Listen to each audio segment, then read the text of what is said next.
Ezakaka yo motoko ki kopesa na bolingo véritable.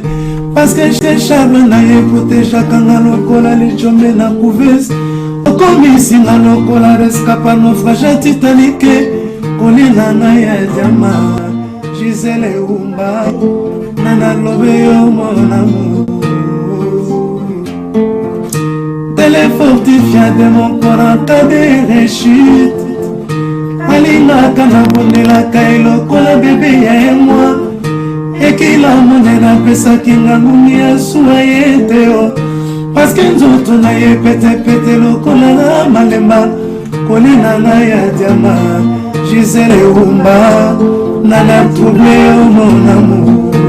Très chers amis, bonjour, ça dépend na heure nini bokota la biso na tongo na midi esikano so bozwami. Merci na babone à Diamant Noir nde bofanda pona kolanda moto pamba Gisele Umba.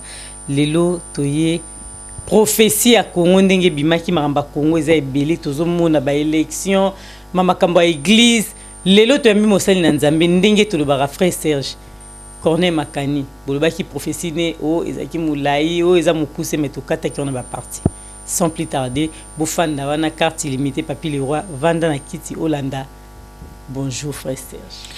Bonjour maman Gisèle. Bonjour bien-aimé dans le Seigneur. Motembing qui mène en collège à la banda kunabino. Tu es koluka bande kunabiso. Tu es la conférence samedi 29 na dimanche 30. La conférence pour tout partager oracle à Congo pour la délivrance à Congo samedi dimanche tout partager na ba bien-aimé susu ba oracle au nzamba la kisi pour l'église pourquoi tout ma pa ya tout consort donc et bandana 10h 18h et ça na 137 boulevard Sébastopol na Paris 2 na salle Epsilon bon mon numéro numéro 137 tu es ko bande ko na biso. Merci Balandi ya Diamant Noir TV na mokili mobimba esika no bozwami bozomona makambo ezoleka na Congo ba prophétie par-ci par la frère Serge Batbalobi yango prophétie ngandeni yango prophétie lokuta makasi bongo mama nzambe zala bongo soki mama nzambe batbandi yango facilement c'est ça mama nzambe te mama nzambe faut batu baya ko bengo même na ba kombo nyos mais tant ba mona ko bani ko s'accomplir ne ba comprendre que non nzambe sera na été mais bon ba na carte déjà esprit de Dieu ils vont comprendre bon capter facilement pour ils ont un esprit maman la je c'est le moko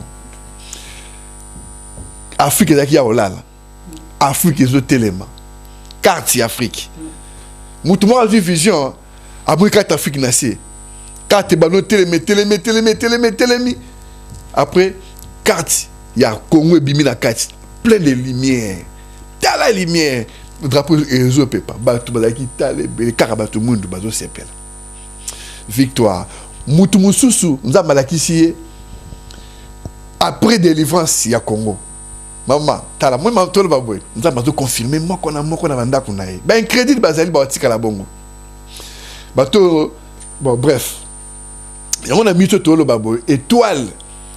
Et ça, les cambo étoiles, c'est quoi? Étoile, il y a Pharaon. Au moins, tant que la Bible, tant que la Bible, va présenter Pharaon le rôle, l'image des diables. Ok. Surtout, tant que bien, au moins, que Pharaon, Azalaki, Mouto, Nzambe, Yemo, Kanaki, Motema, pour Kombo na Yemata. Yamo, Monizama, Bomari, Pharaon, pour Yem, Kanaki, Motema. Donc, Pharaon, Wanazali, allait enceinte, Yabato Mwindu. Donc, ça veut dire étoile à Pharaon. Yango skonzambe étoile wana yango azo matisa. Pourquoi? Il y a aucune explication.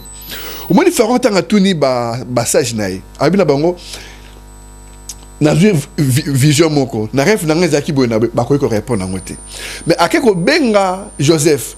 Joseph tanga reprend à répondre rêve wana pharaon comprenait que non loupe mesili. Loupe mekati ngambu.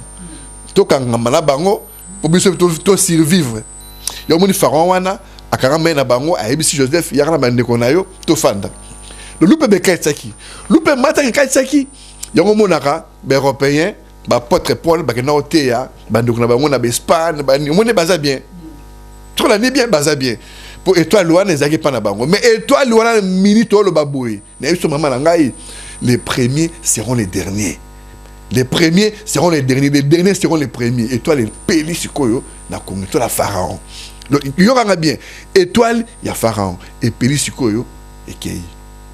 Et ça, la Congo. Étoile, il y a Péli, et donc, il y a restaurer Congo, Afrique, le monde entier. Donc, les derniers seront les premiers.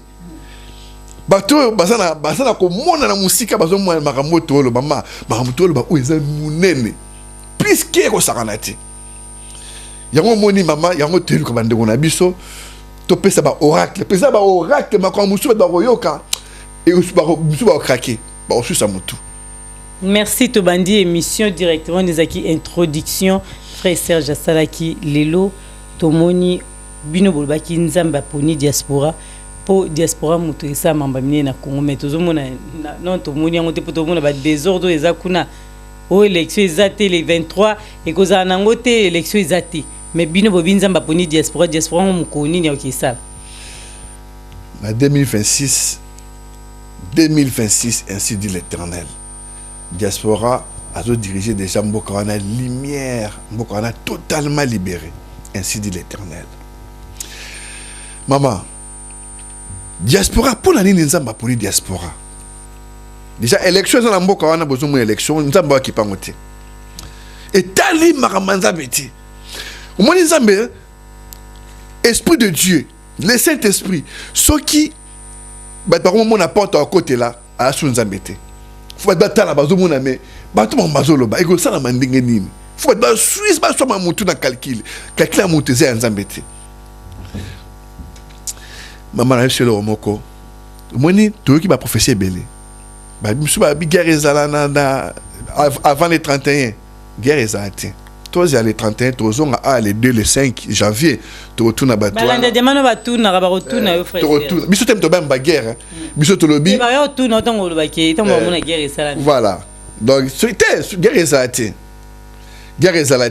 ba bi muto gagner ce qui nani bon ce qui chadari muto gagner kasi biso to yo fanda si ko to retourna professeur ba professeur kalezara ndengeni si on d'après professeur Lokuta et simbité le roi bamba liu kanga na loi ba no lapidé ça maintenant à l'obel maramini o islamité ya kawana bazuma banga ba lapidé papa nzamba kosa raté voilà donc photo zonga na moment na pour la moni marambeze belé bande ko na ngai si ko ezandingi mama na ngai pourquoi nzamba poni diaspora photo zonga ne bandeli tu ba pourquoi nzamba poni diaspora na mboka na biso na kata Congo mona kawana mama Congo za mama belé Congo ezala makambo ebela osakana te ezalaki na motu moko na ba 1400 quelque ba 1400 quelque tant ba colon ba ya na mboka na biso ba s'installer ba fandi ba étudier ba koko na biso po ba yaki wana tant que ba vrai jésuite ba vrai sataniste ba Diego Kao ba Livingstone et ba David Stanley bango tu wana pardon ba Stanley donc bazaki ba tout le monde ba tinda maki déjà avant ba siko na bandeko na bango ba jésuite o ba sala l'église catholique ba ko sala na 1884 maman yaki na sataniste moko ataki chef coutumier ba ninga to ba signé bango ba signature éternelle avec les sangs ba signature éternelle avec les sangs moko o abadeng makambo wana avec conscience âme et conscience comme les alliés Katalai ou faisait avec chef coutumier au Katalai ou Kalambai bablo mo bongo yé vraiment yé ba ki ezaki coutumier sataniste tanga zo te kamboka yé vraiment be mamba te kamboka siko tanga sege lo kabongo yango ba cité ba misusu ba sala ba biloko wana misusu ba sala ngo derrière fimbu misusu ba sala ngo derrière munduki misusu ba sala ngo po sala ngo misusu ba kufa. Si tu as plus de 4 signatures, tu m'auras pas pèse mon boko, ya barwa. Il y a même derrière tout ça. Si quoi yo, ndamatika kimboka wana te. Ala musa ki siko mutu moko ba benga kimbango. Mais muto benga kimbango. Comme ça Simo kimbango, te comme il dit kimbango, fumo kimbango. Et que les la batte belé, Saint-Esprit. Et donc témoigner kimbango. Et ils ont yebisa biso boye bisa bat bazote ya. Batika kotia banzamba bapaya pour Aaron aza koko na bisote Ézéchiel, Esaïe, à quoi on a pu souhaiter. Et ils ont prophétisé pour arriver à Jésus. Jésus, à ça, et il est là bateau. Cet esprit a dû témoigner Kimbangu étant envoyé naïe Oyatindaki. Donc ça veut dire que le message n'est pas Kimbangu pour Kimbangu a télémé là-bas colon pour colon Kimbangu a monaki n'engue ça la qui n'engue ba colon ba qui na molimo ya asservissement ba asservi peuple. Est-ce que ba Kimbangu si ba Kimbangu mbele ba colon ba nga kima colon ba nga bazalate ba colon wana ba nga basala mission na bango te. Donc tant que colon a sali mission à réussir, est-ce que ba Kimbangu Kimbangu a se retrouvé en prison. Pourquoi? Bah colon ba ça qui sagesse, bah comment tu as banana bango quand ba qui attaquer jeunesse la famille na bino ba zu mwana ba ke ko ba memire kuna akoma abe ba former akoma sangwa ke poto. Boyini Kimbangu tanga ina message pour moi le quoi zokosa. Mboka seri wana ezalaka kitoko na vie sociale. Bah pendant qu'on vivre bien, mboka na biso ezalaka même plus mieux que Canada. Ah, fou ici, vous êtes le matin. Parce que vivre bien. Mais pendant que le message qui m'a dit, qui est Mboke Bani ko se dégradé. Mboke Bani ko se dégradé. Nous avons fait un conquistement là-bas. Oh, après ça qui mbangu, il y a un qui sauvé biso en 1960. 1960, bakonabiso bayokanité. Orgueil, mutu amtaye na discours naye, ba protège monsieur bayate.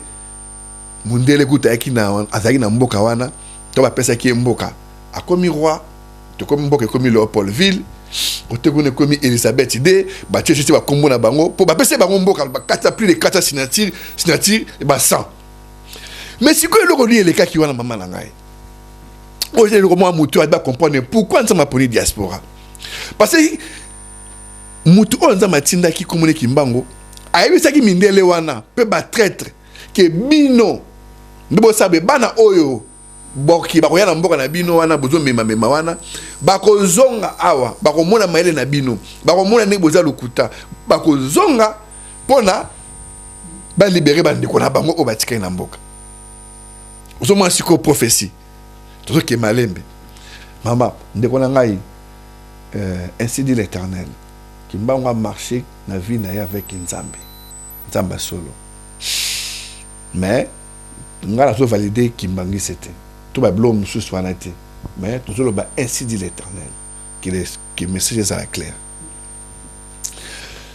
Nous avons dit misabiso alobi Kimbangu azali serviteur nae mais Aaron azali banzamba papa o baelaki bino Aaron Ézéchiel zomona tokene kuna après si comme maman ngai batoire message Kimbangu te lelo yango et biso na position o na 1960 ba ko na biso nzamba ya sunga bango orgueil bomi bango o azo finga oyo o ase discours contre o atamo ate comme nzambete destruction et bandi wana Mobutu ekoya to Mobutu ekoya bien fruit préparé par les Belges balakise na nzela Lumumba aye Lumumba aye la biso le Mobutu na mboka fruit ya ba Belge bien instruit dans ça déjà pourri et l'or pourri préparé par les Belges. Voilà Mobutu. Tokende. Maman nangai Mobutu a banni ko c'est la destruction de Balobak. Non Mobutu akuna drapeau zaï, Mobutu mbateka mboka. Non. Mobutu akutra les gens mboka c'était kama. Mais Mobutu a tellement le cost à pouvoir a lingi a dominer sur le peuple. A ou mais la wana fanda wana libela na libela.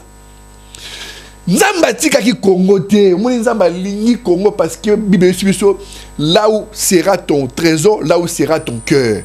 Nzamba tika catastrophe naturelle na mabela Congo, ya omote nzamba za na Congo. Ya watu musu ba prophétie que Dieu dort nzamba la na Congo.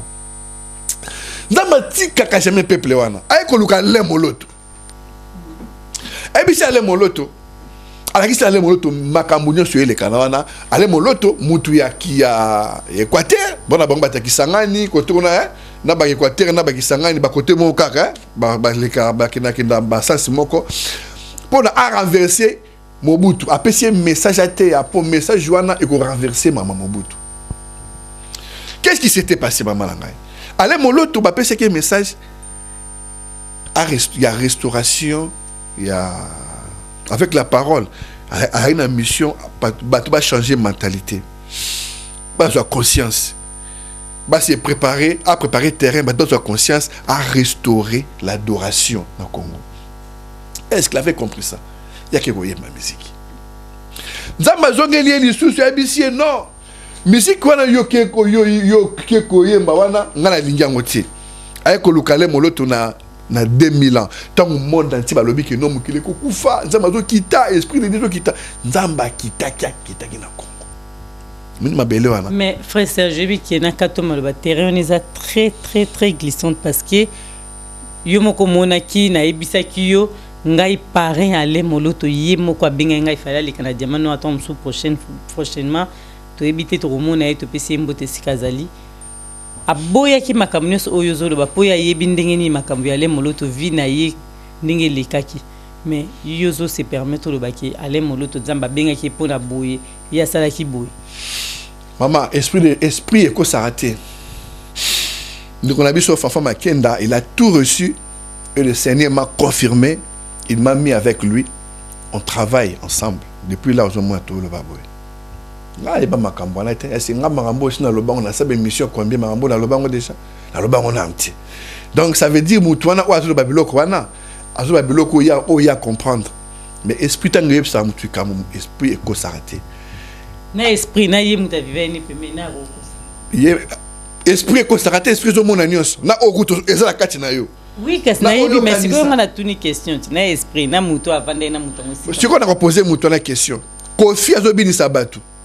Kofi azoyemba, atie ba fili boso bazobina. Ale moloto azoyemba, atie ba mama 50 et 30 liboso bazobina différence ezab. Bakolo bilanga ba ngombale. Bakolo bilanga. Tamara mosuto yebi atokolo bangote. Moni za muto za famille na ye moi sinazali.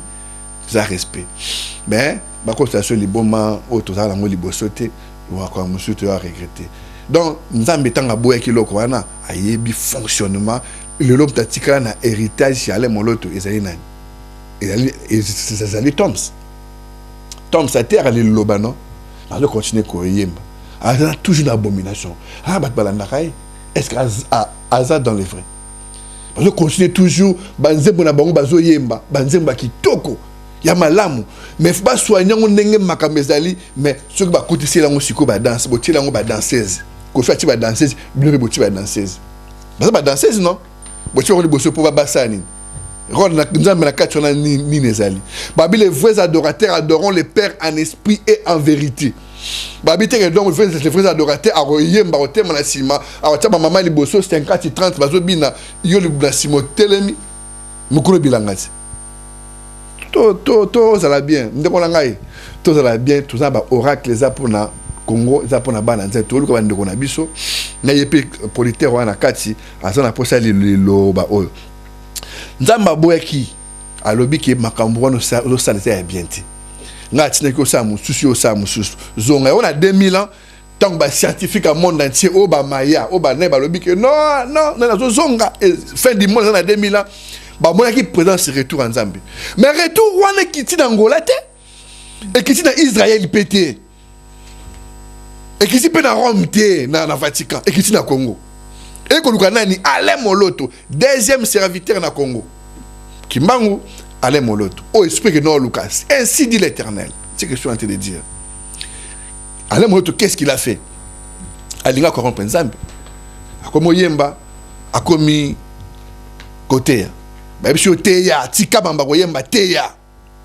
batwana babongwana bakuba yeba qu'est-ce que c'est adoration qu'est-ce que c'est ko sambela qu'est-ce que c'est rentrer jeûne et prière qu'est-ce que c'est marcher conforme à la parole de Dieu la qui ça ba ngopona pesu yango ale motazaki pe na message mususu tanga zoloba moi ce qui ale mota expliquer qui bien ko papa to ko papa c'est ko papa ce qui expliquer rango bien ce qui a ça qui nous on a bien ko papa zaki nini nzambe yebisa ki ayebisa a pas un message ayebisa ba pasteur wana bazote ya bien te ba na faux message ba te banzamba paya bakanga oyo kanga te aza moyini ya Congo nzambe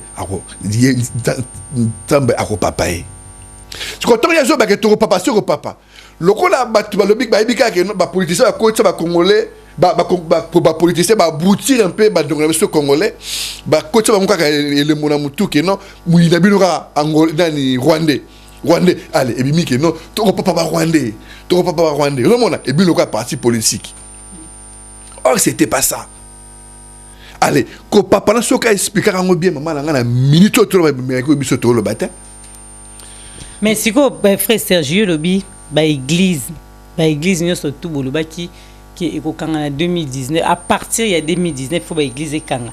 Mais si ko so ba onu so ba kangi biso to kotika na église banani ba ko diriger mboka so ba église. Maman, église la nzambe. Mukolo église eza nzambe. Nzambe lobi ba twana bakanga. Alobi peke no oya linginga akanga. Siko ba twa bituni me bino bolobi si soto kanga nengo lobi wana sko pona na kutika la église. Mais nzambe yemo nzambe non pas la nyonso ko sa nyonso. Mais likambeza nini na tomba bakanga parce que ba dote nzamba ba paya. Toto ba siko kimbangu nzamba témoigner. Au temps de gravité, Aaron, Josué, Ézéchiel, nzamba na bike non, wala nzambe na bino te nzamba paya. Bango ba côté ya pona ngai Jésus. Ba côté ya te pona ba congolais, ni ba français, ni ba éthiopien. Ba côté ya pona ngai Jésus. Ngai Jésus sinaya makambwana, ils ont déjà accompli et puis aboli. Yongo to ça que mission peut ba verset dernièrement. Donc ce qui nzamba témoigner kimbango. Yebsangai. Donc ça veut dire que il y a un problème, il y a un grand souci dans ma bazoté. Dans ma lobby, église catholique, comment l'église catholique c'est pas la biso? Bah on peut faut pas kanga.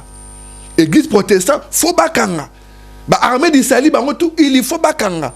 Parce que mutu moko ya lobby que non, ngai naza mutu armée d'Israël.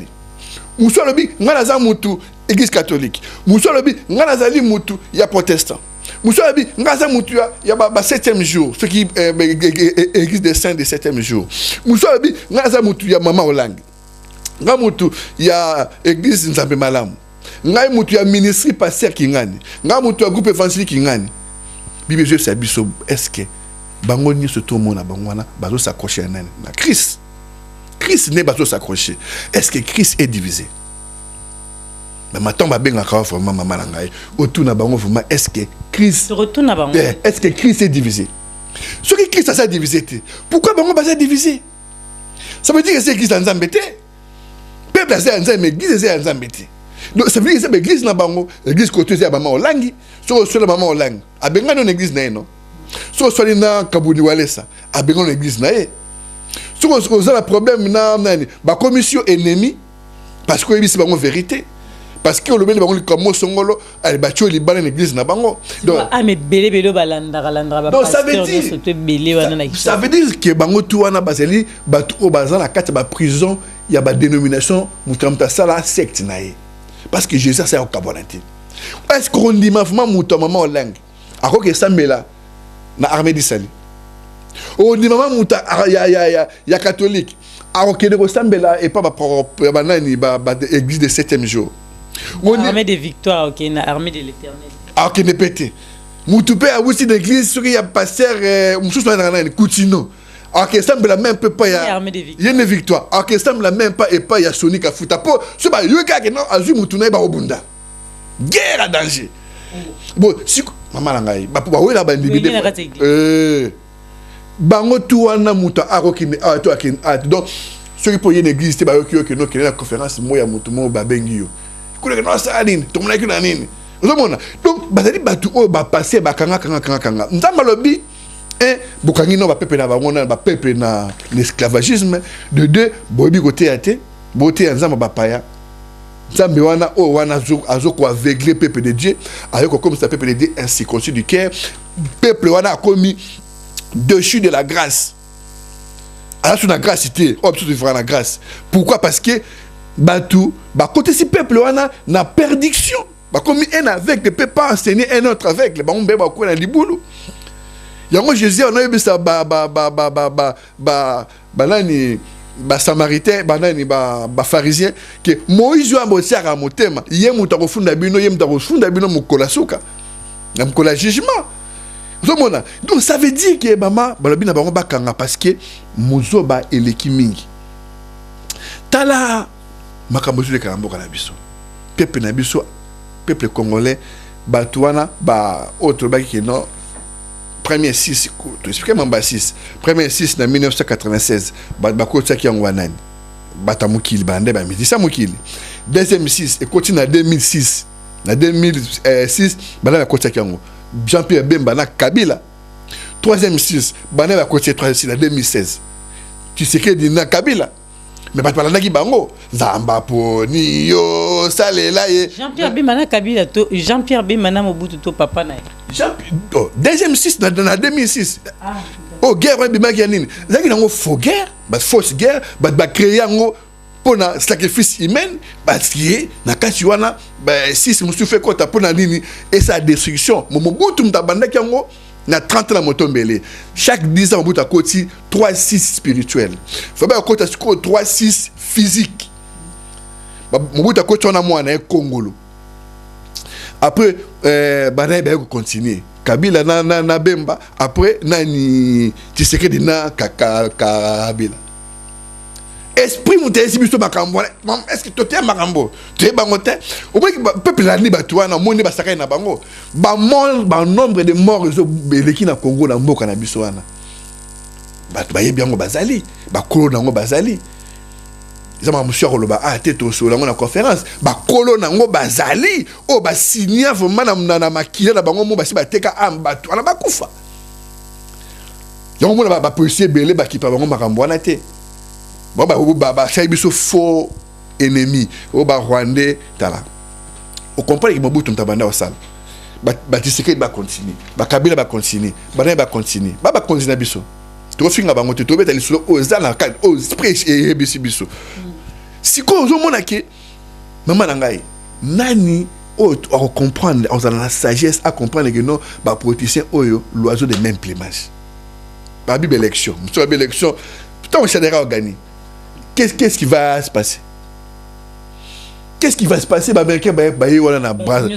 Poni balobi élection pezoza na ngote ba mso balobi bezoza la ba mso bi Martin Fayulu zo bi ma mso longi. Maman na ngai, au moins les Américains vont aller dans bras. Mais le fa katisi na chasa te. Bokasi ba yebisa biloko basi ba katisi. Ba isani. Bokasi ba isani. Oh to mekatam balle perdue. Bazana e.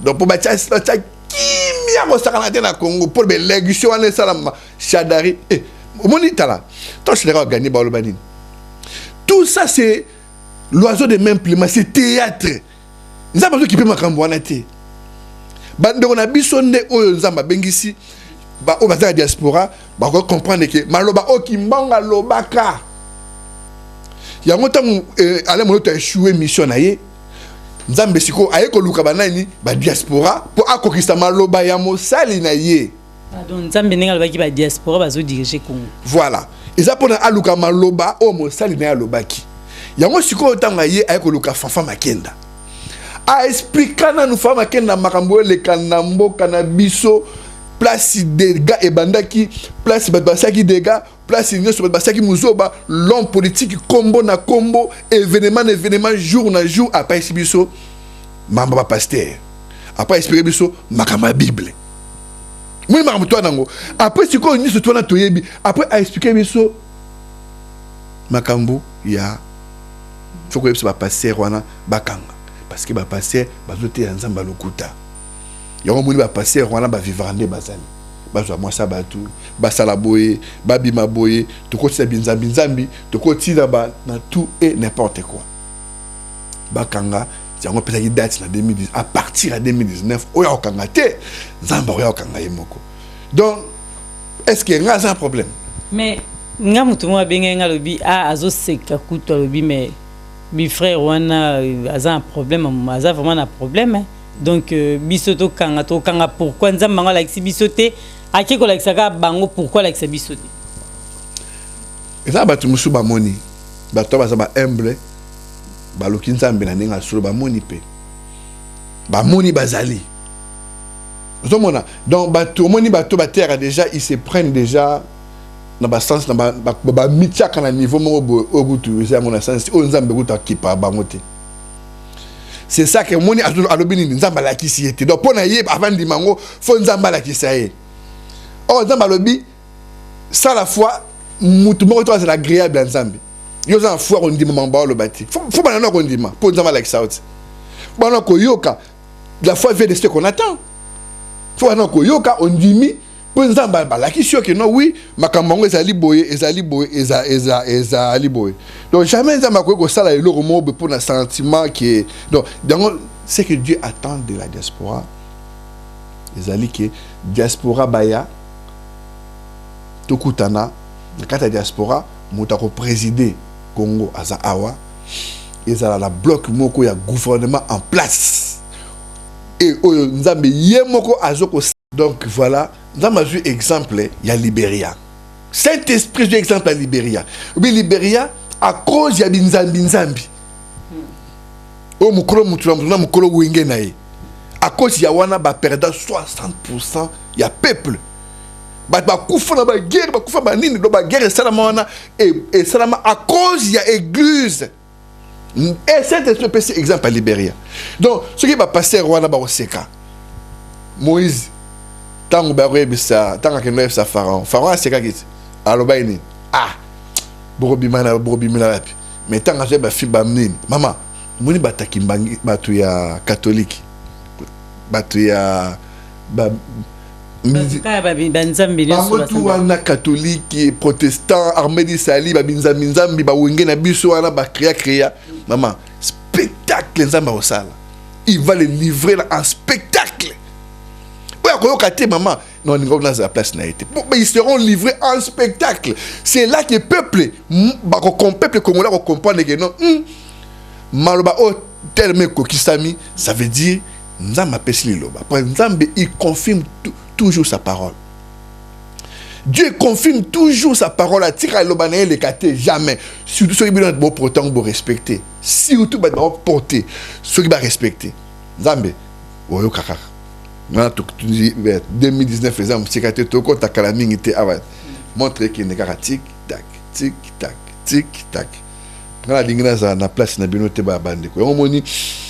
Bachité, to kompena ko kita. Batu mingi ba bouti, moni ba homme politique, na ba homme religieux, ba bouti peuple. Peuple comme luka héros. Oh, nzambe ko luka ba héros na diaspora. Donc maman to la biso za héros. Papa hôtel a biso aza héros ya Nzambe. Mais ba lingité. Muto c'est héros na biso Mosengo. Mosengo le baba médiocre. Ba tout le bi Mosengo président, ba tout ba drapeau. Mosengo président, Mosengo pas na le biga ba médiocre. Or Mosengo na ba on politique tout na butu ba melaka soupe moko. Na moi muto mte ko jouer rôle na yo la sakuna, yo la sakoto. Parce que mutu ba bi marche qui passer mo li foko. Ateya ba compte ba ekofo lilikofo ekofo ba tu ba bien leader bon Congo là a tout le leader yo ba liko s'attacher ba en politique ba lo ka mutu mo libérer bango mais mutu libérer congolais za bango te eza yo moko ba avocat ba en politique ba linga nzambe na ba tu supi ba zaka mayele nzamba ocha bango na gouvernement biso za ba pandi sango apandi sango to ça la bloc batu ba kende ba to kende to libérer mboka wana to kutande ti mboka na mesa ba ozi la biso na nini tala mama manzambe ko tombola musapité o tombola musapité o lo ba ke no ngala sala ki po lo ba ke yom to libérer Congo yo to sa o nzamba tindi yo to sa kaka parce que nzamba zo mona ka Congo te Congo zango délivrance à pamba après faut travailler aussi derrière ils ont éducation Congo ça sur une identité zate comportement il faut retravailler mon nzambe maman sondor mon ngote depuis kalana mais les locaux ayaki na kimbango est-ce que ba yoka ki kimbango ayena moloto ayemo muta dévier message pour maman nzambe na biso epesa lope maman au même temps ba na biso ka kiza makamba ko lobate maman nzambe ça ba démonstration puissance o ezana kata makambo ya osakana ngoto ba Paul ba la musa batu pour la sauter Philippe a na Samarie a oteya tant que tu es wana ba o ba ki ben firme ba telemi mais bato bazui pe ba prophétie mususu ba olinga ote ba osepena bino te po bango pe bazui ya bango bato ba ke ko timola boye bato ba sala boye bazongisa boye na Congo bino boye na oyo ke diaspora mutu azo ke dirigeant même pe ba leader politique bazana bango ni somuno salinga comme mukonzi tout le monde a besoin ya bima président nzoka nzamba yeko bisa bino ke président ya Congo azande na diaspora. C'est la diaspora qui va présider cette nation. Bato mon temps alobi ke Mobutu mutakunda drapeau yem tateka mboka soki en Égypte mama qui s'union sur un délai la paix sera délai à 5 ans 10 ans renouvelable bato ba témoignage ba nini diable azali éternalité pas ça qui c'est éternel nous amener sur autant mona ide on peut ce qui est éternité mais si quoi Mobutu akunda drapeau ya Zaïre le to la drapeau nini ya Congo te Mobutu ba baki to bi Mobutu aki ko dominer peuple wana dominer ki bato azaki na série wana le bato musu ba botama la tout ba botama est-ce que bato na ba botama le ba sous domination Mobutu mais non et qui signe pour la rater ceux qui bamoni que crocodile ceux qui nyama moka za na mai yemtaka kanga Congo mais tozi ani poto ke ni pour to libérer Congo to ke mamoto sambeli to kakeki to kai crocodile to katika tienda ndambu Congo comme nango libérer ceux mamango zabongo c'est ça qui c'est pour la ka Mobutu a souhaité par renouveler qui sinae a dominer un peuple oui a renaki oui qui sinae sala qui oui est-ce que ça sous azate mais et le moment Saint-Esprit et biso ceux qui Congolo a pesaki ordre été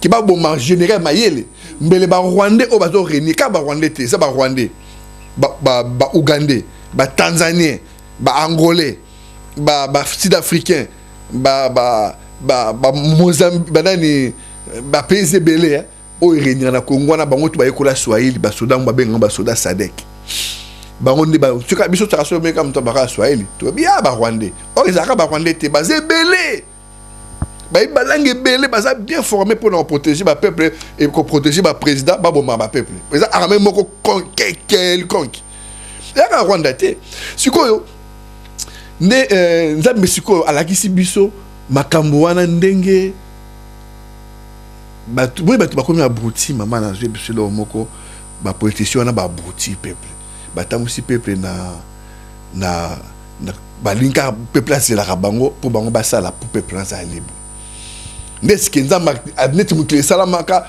ke bango kamba za ba continue biso et le na papa qui c'est pas moi na et le repas na maintenant on a tchaki bango obi ke le tolo ba bomboka na mukondi légitime azate na miso nzambe pe na miso batamokili mukondi légitime azate ba mandé sila ba député sila ba bloko to sila bango to afana na miso makasi kasi biso to éviter tout en bas nzambe Nama, mon mam tolba oh ezana puissance moko ya ko sakanati oh mon to mon maba ya nzamba pesa message ya loba te on est bien tu es toujours à te pour tout ça la propagande miracle et ça voilà et ça ba objet miki zangatina zomona donc makambo o eza awa ezali na ebisio ba Paul bateya ki na ebisio batu balamuka ba Philippe akenda oteya batu bakoka batelema na ateya kaka Christ donc bita conférence na mine zaki bola musabat bala muka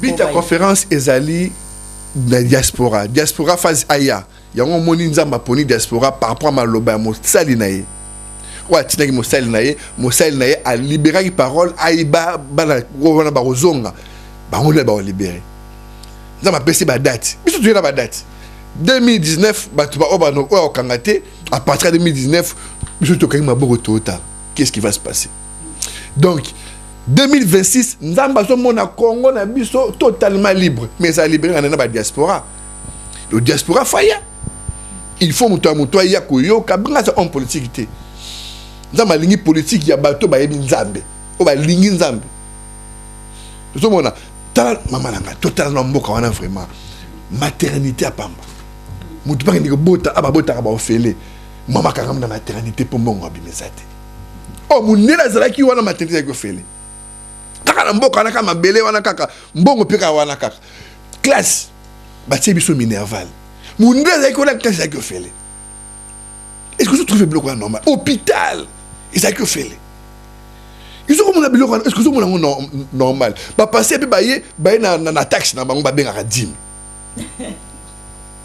ba muto baye na ba taxe na ye dim nini offrande d'action de grâce offrande du prophète offrande de maman pasteur voilà tout et ba to lengi maman pasteur pour l'anniversaire de l'offrande maman pasteur azali monsieur bazaka ba bazaka prophétesse on va savoir que dans l'église wana ba mona mutu mwa zokanga Yesu ha lobi boyoka mes enfants maman est-ce que nzambe azaka li kukuma maman est-ce que nzambe azaka li kukuma nzambe malobi mona kanga mi akomi mais non nzambe ça mamba spectacle te bato bazaki tala ton exemple borakala il y a Élie ayoka ba tremblement de terre banini nzamba zati amona ba mutu ba nzamba zati mena douceur ne nzamba zaki wana nzamba za na douceur mama kongona ça na douceur ni kofinga ni arme ni eloko ni rien na douceur biso ka to porter message wana na bato ba to sali front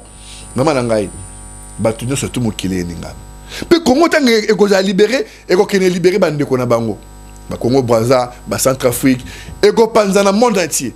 Na biso maman makambo monsieur ko ya su ya plus grave en to selon la conférence. Mais le ministre to lo baboy, tu ko luka bande ko na biso nzamba za na posa ya délivrance ya Congo. Ya délivrance ya Congo nzamba appelle ça toujours kaka na liloba na ye nda délivraka. Donc nzamba za na posa te ke batu ba sala ba guerre ba fingana to ba bomana non aza pour ça peuple na ye endima ye eye ba ki yim ta nzambe yim ta sala nyos zomona donc yangwana vraiment to bengisi bande ko na biso to ponite o ba to fu ya passer wana o ta pe mta passer wana ti o za muta nzambe ndenge yo po bitala mutuno ke non ngai na koma na za muta passer wana mo to comme esclave o za muta nzambe o za libre o ba peki bino mboke ne kunate natali yo parce que la ministre nzamba otuna yo na lobaki boyokaki botuna nzambe olobaki pa nani aba bo grâce le kuku mwana ya loba na bino ma mebele bino na bono yo kaite na fafata ngazo ba kuna bozo kati tonga total ceux qui ndeko na biso pe Roger Baka parce que faki aza na conférence ya Boso conférence mo super oza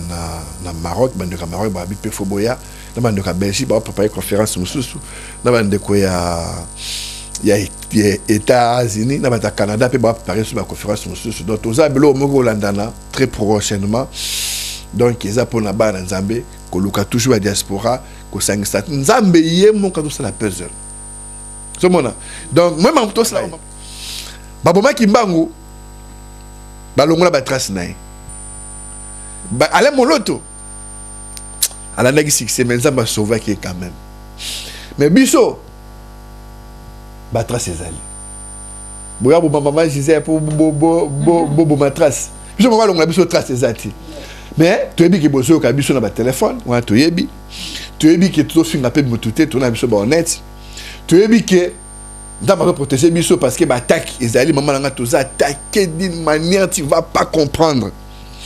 Donc, je suis là, tout le grâce boété. Tout le batté. Tout ça attaqué. Tout ça. Notre conférence est beaucoup tout ça qui.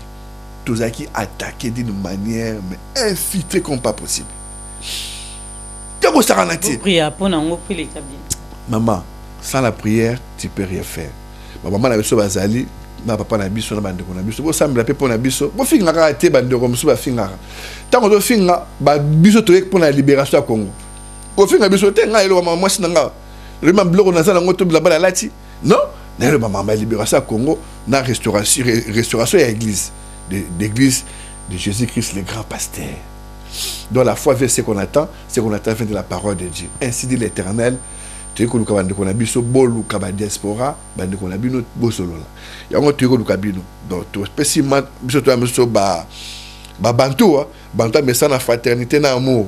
Et à te refaire na lokwa mindele na métro bo ça dit ça 1 heure de temps mutu na journal l'incable mutu moi sur ça muninga tete biso photo biso to solaka ah bonjour ndenge ni nous a bien zomona to message faut to makamane zonga mama lobi papa na no été tila bana biloko balia buke boche wana makindo ikona photo bwa kango tomona o ne mama le bima fete bi pese fufu ndambu faisons makambo wana ils arrêté que ba donc il y a kuna économique non tu arrêter asa doki moi nzabanga ndoki te yo no na moto yo na fait ndoki te fakimat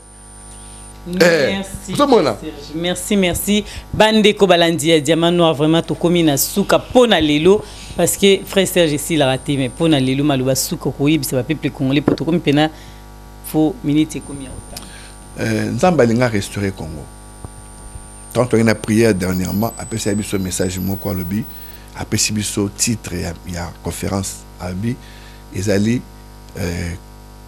mission prophétique pour la restauration de l'église de Jésus-Christ le grand pasteur et la délivrance du Congo. Sachez que maman, papa, Congo est en posa na yo, Congo est en posa yo. Maintenant on a vu sur le pasteur, tu as vu si nous bokanga pourquoi parce que Bible dit que Jésus-Christ a zali moko, a zali divisé. Yo église na yo et bien que batu musuba kenda kuna na gauche te bakenda pe la droite te, donc ça veut dire muta gauche ako ke la droite muta droite ako ke pe la gauche te ndenge mona ba parti politique batu musuba parti à gauche à droite kuna kenda kuna ko bakenda mais faut longa vraiment public mana longa na ngana ko ke la sali gwenge na ngai donc la explique c'est l'homme moko. Dieu n'a rien à voir avec tout ça ya ngai aussi bino bokanga ba oba roya to kabla ba oracle et ça pour na bana na nzambe jango te ko luka mais qui m'a encouragé à la bino. En tout cas, Oya Kozo attend à l'écart, tout cas, oracle. Donc, c'est ça les plus importants. Les restes, c'est. Mais, tu peux si bino, tu éviter Bambote na Beno, tout le bana. Voilà. On a vu ça, il y a Bazaï, Bandundu, na Ote, Batouana, ouais, qui ça, Mbote na Beno, on a vu ça, Équateur, qui s'engane et tout. Mbote, on a vu ça, il y a Kassai. Betouabwe, on a vu ça, il y a ba Shaba et tout, Bakivu, Abari, Muzuri Sana, donc il y a Nzamba Zanabino, Tolingi Bino Mingi, on est un, nous avons libéré notre nation et voilà. Restez branchés sur Diamant Noir TV. Restez branchés sur Diamant Noir TV. À très bientôt. Bye. Diamant, Gisèle Umba, Gisèle Umba, Nakone nana ya Diamant, Gisèle Umba, nana troublé au mon amour. Merci. Gisèle Umba, Diamant.